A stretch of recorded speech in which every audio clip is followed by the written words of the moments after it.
Choice, your creative superpower. We have the power to manifest as we dedicate attention to our thoughts, but often miss opportunity to achieve the greatest good. Your superpower is waiting to be unleashed to unlock a fuller, more rewarding world for all. Join us every Thursday at noon Mountain Time for Choice, your creative superpower with Zoe Muro.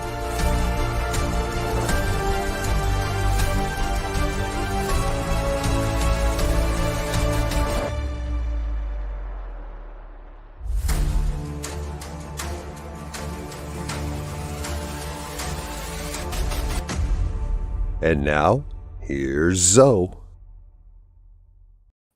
Good morning, folks. Good morning, and welcome to the New Thought Media Network. My name is Zoe Muro, and it is truly my honor to be your host for Choice, Your Creative Superpower. Each Thursday at 11 a.m. Pacific Time, 12 noon Mountain Time, we consider ways for you to wield your superpower for the greatest good as you co-create your life experience. If you're coming back, it's good to see you here again. And if this is your first time, welcome to the show. I'm a religious science practitioner at the Oakland Center for Spiritual Living in Oakland, California. And I'm also a transformational coach. I work with people who are looking to live their lives to the fullest, whether they're proponents of new thought or not, even if they have no defined spiritual philosophy. In today's episode 12, we'll be exploring how choice relates to love and loving. So, what is love? We could probably spend the next 52 weeks trying to come to an agreement, and I doubt that we would even come close to a universal definition. So I'm not going to try to. But for the sake of our discussion, we do need a starting point. I'm going to turn to good old Merriam-Webster. And we find there that love is a strong affection for another arising out of kinship or personal ties. Okay, fair enough. Now, I chose to combine love with loving in this particular episode. So let's take a look at the dictionary definition for that as well. Here we find the following: indicative of or exhibiting love. I think you're going to find that the choices we make about love might be quite different from those we make about loving.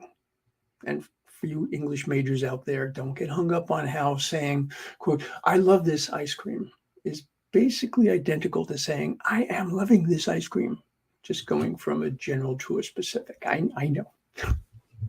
So can we agree that we are talking about an interpersonal expression, not one that simply denotes a predilection for something? I don't get to use the word predilection very often. Cool. Or a preference, if you like that word better.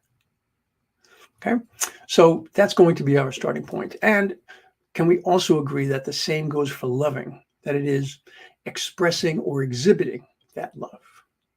Okay, so we need to, we always have to have a good starting point. Diego, good to see you here. Blessings to you, my friend. Okay, so let's see. Where do we want to go? So, is love a choice? Is loving a choice? You've likely heard the expression, the heart wants what the heart wants, meaning that regardless of what other people may think of our love interest, or even what we ourselves might think of them, we're simply following our heart. The implication being that there is no choice involved at all, that the emotion overrules all else. So what do you think? Does the emotion overrule choice? I don't know. Is love an emotion? Let's go with that it is an emotion for a moment, or maybe even a number of emotions. Does that mean that other emotions negate choice? If I'm feeling anger or sadness, is choice really taken off the table? Now, folks, my goal in these talks isn't to get you to agree with me, right? But to question what you believe and see where, if it's applicable, your thinking may be holding you back, might be limiting you, might be keeping you from living your life as fully as possible. Okay. So with that in mind, I personally feel that while I most certainly could and have fallen in love with someone who was absolutely wrong for me, choice still played a huge part in that experience. I had to make a conscious choice to ignore the yellow flags and sometimes the red flags as well.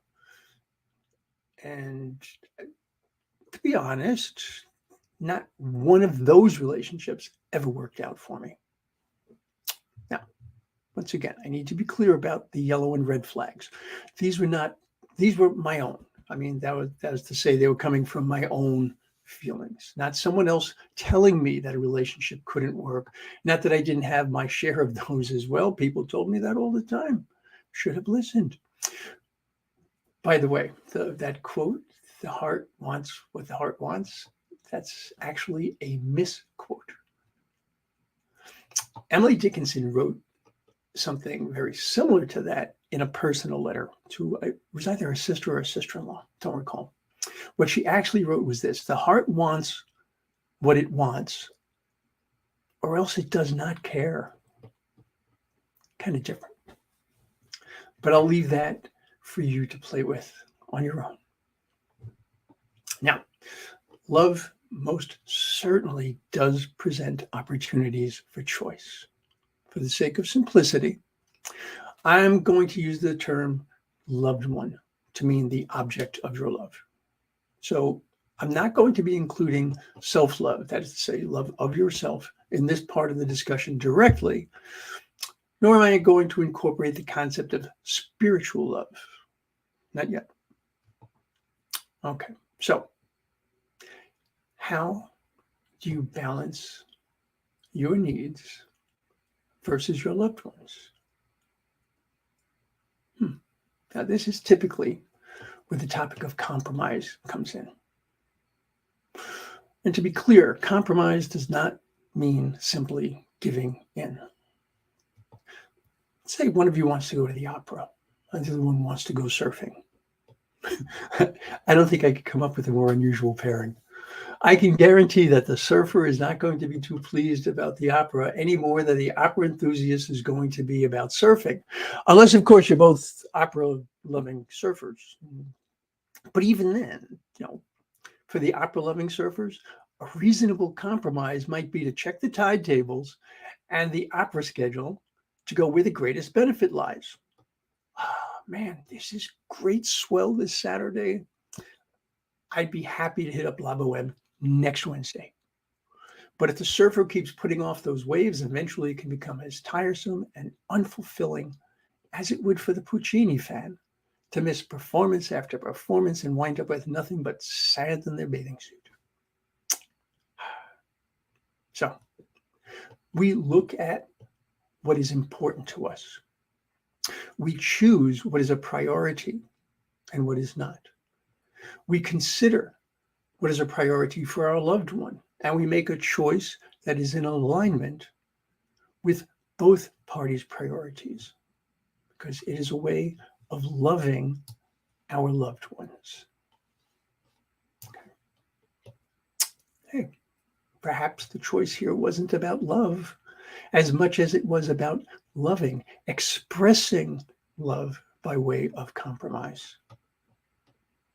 Now, no discussion of compromise can be complete without a discussion of boundaries. Now, I should tell you that I'll probably do an entire show on choice and boundaries, but it fit in so well here, I had to get in some aspect of it for this particular talk.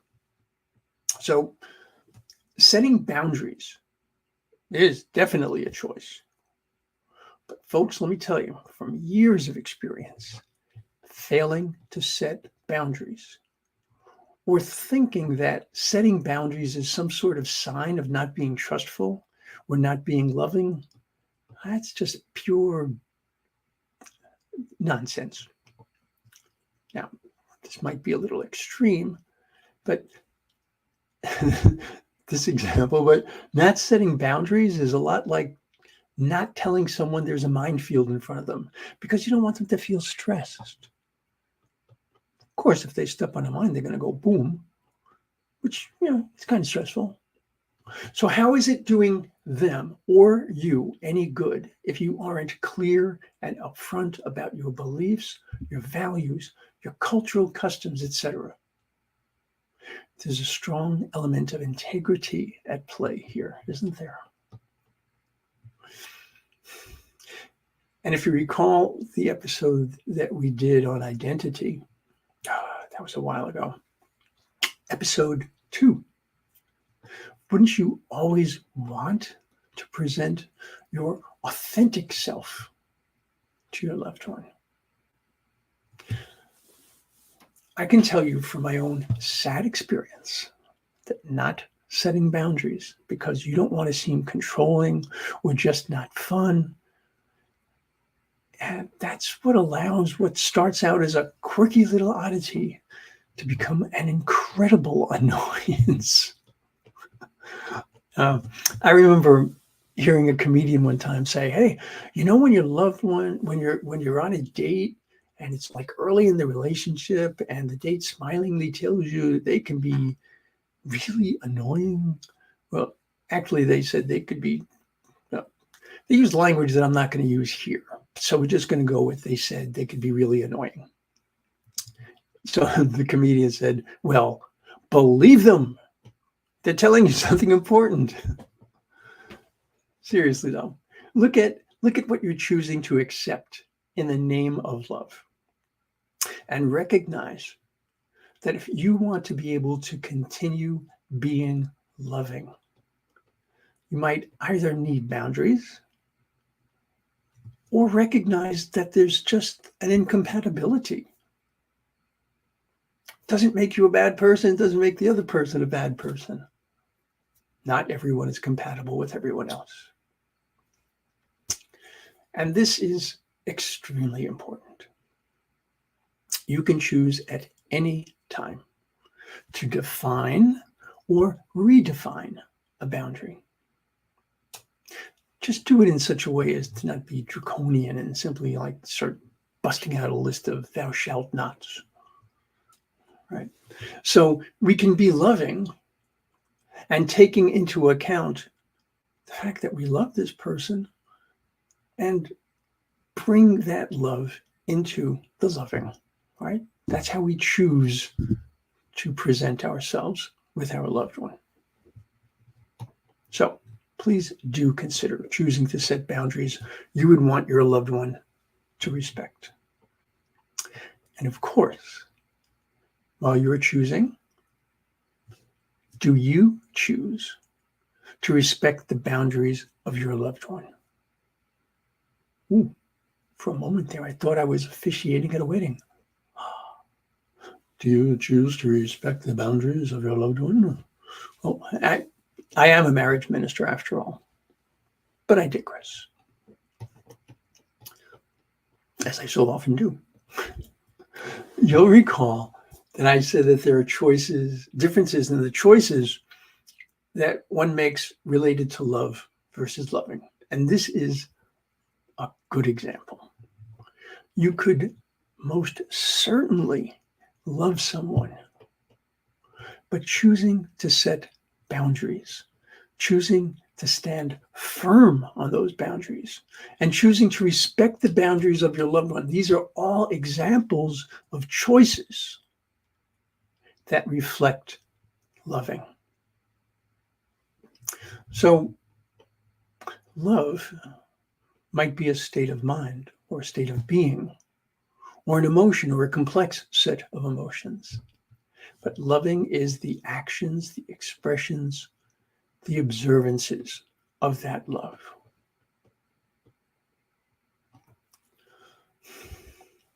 Can you choose to do all sorts of loving acts and not necessarily feel that you love someone? Sure, why not? Strangely enough, we typically don't refer to those as acts of loving, we usually just label them as being acts of kindness, or being neighborly, or being compassionate, or kind, or thoughtful. But they are ways that we are being loving. Raises another interesting question, though.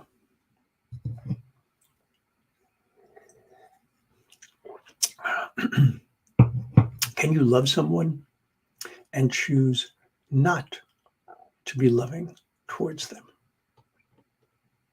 Okay. Can you love someone and choose not to be loving towards them?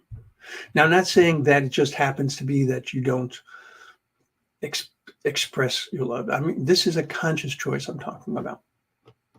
Okay. Now, I can see how you could land on either side of that question.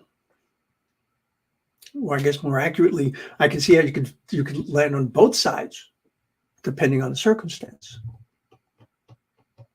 For example,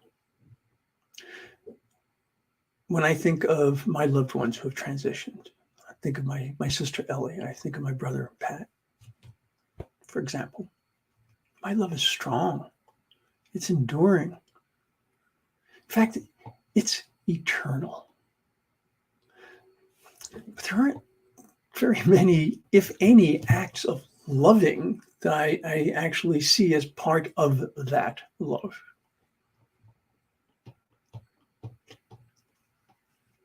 I suppose I could say that remembering them, honoring them, would be an example of that. But basically, there's really not very much, which is one of the things that makes grieving complex at times. Recognizing that the expression of the love is so very, very different. But here's another example. And maybe this is not quite as easy to accept, where it doesn't seem as sweet. I don't know. But what about having had a relationship with, what about someone with whom you have had a relationship, but for whatever reason, you no longer do? Nevertheless, you still love that person. Now, loving acts might be inappropriate. And so you choose not to extend those loving gestures. But your love, that endures. And then there's the question of choosing to extend or withhold loving gestures towards someone with whom you do have a relationship currently, and you do love. Can you choose to withhold being loving?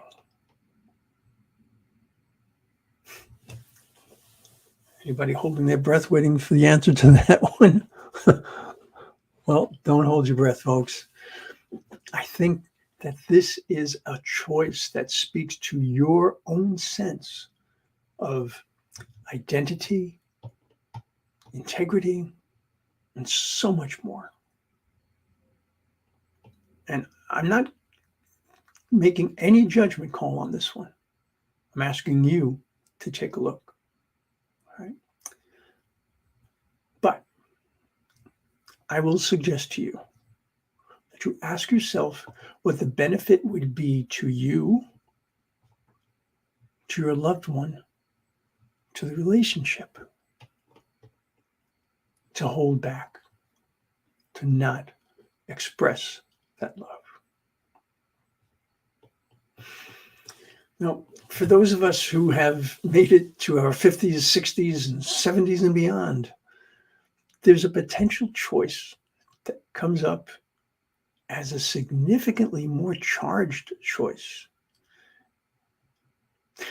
And that is, do I choose to love again?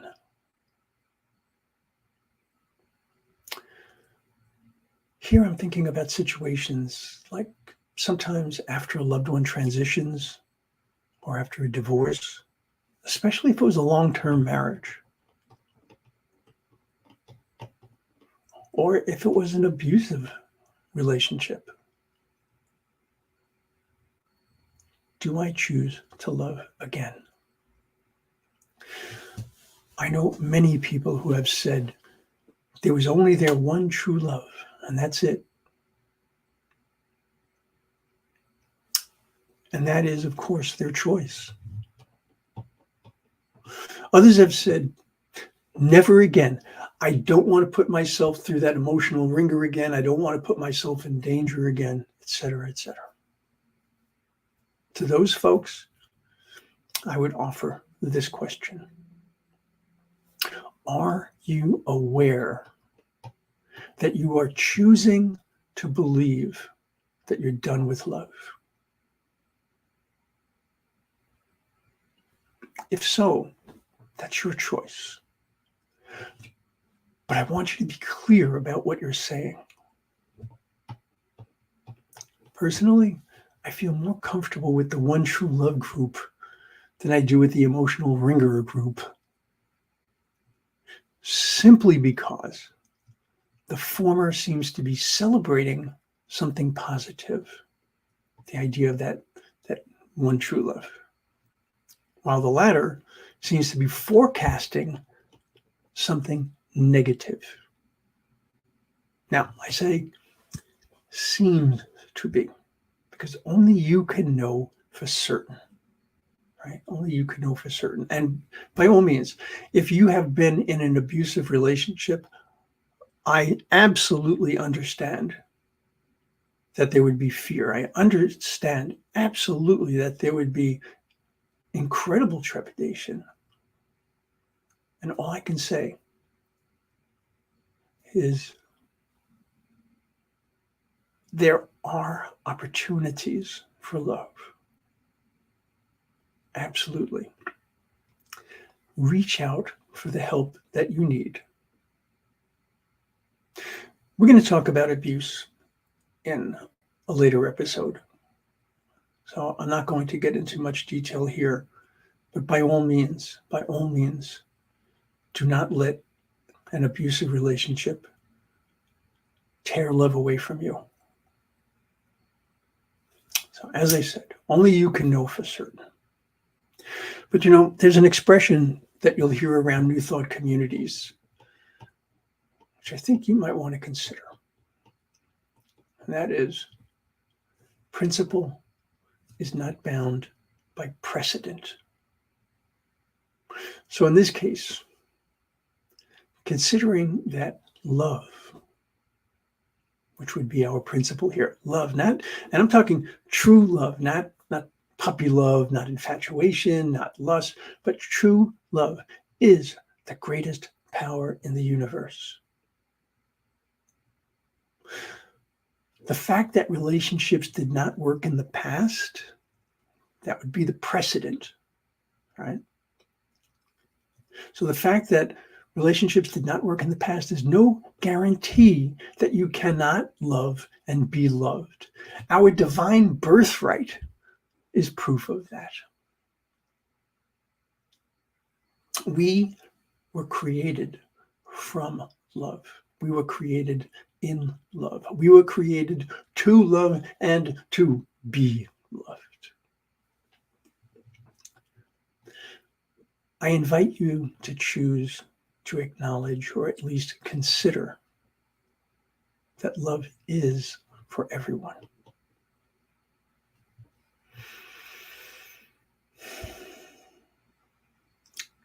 That's your choice.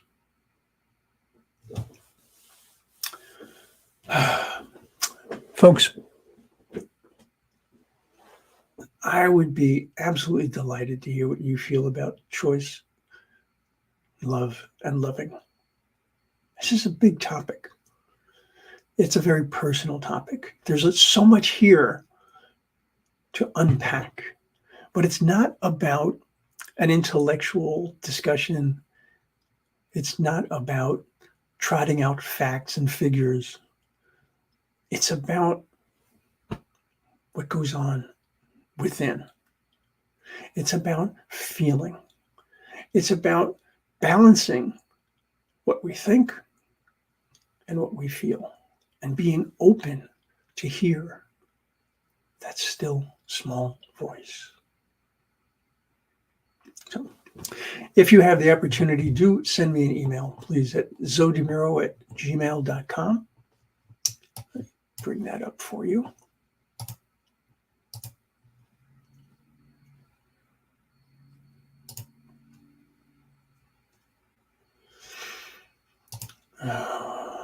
There we go.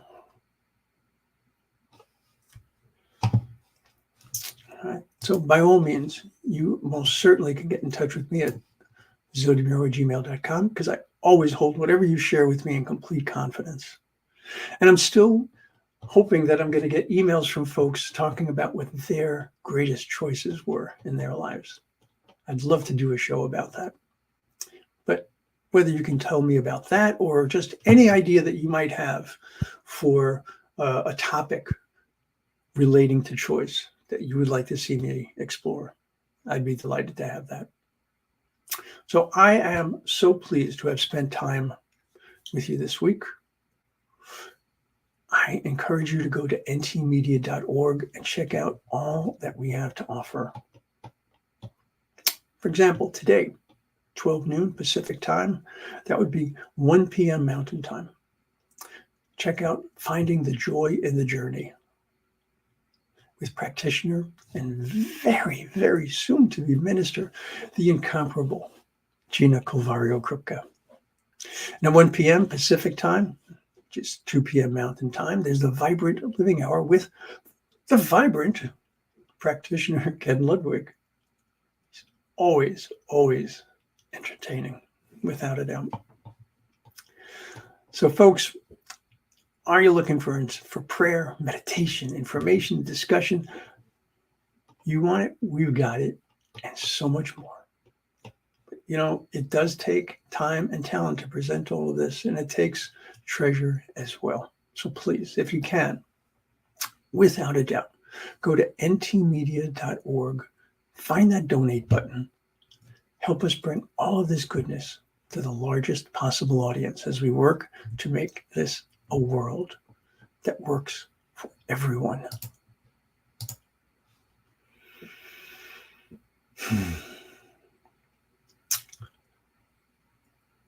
I believe that we are done for the day. So I just leave you with this, folks. Your life is made up of your choices.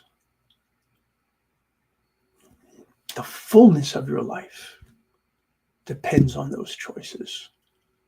Choose well. Choose often. Namaste. Choice, your creative superpower. We have the power to manifest as we dedicate attention to our thoughts, but often miss opportunity to achieve the greatest good. Your superpower is waiting to be unleashed to unlock a fuller, more rewarding world for all. Join us every Thursday at noon Mountain Time for Choice, your creative superpower with Zoe DeMuro.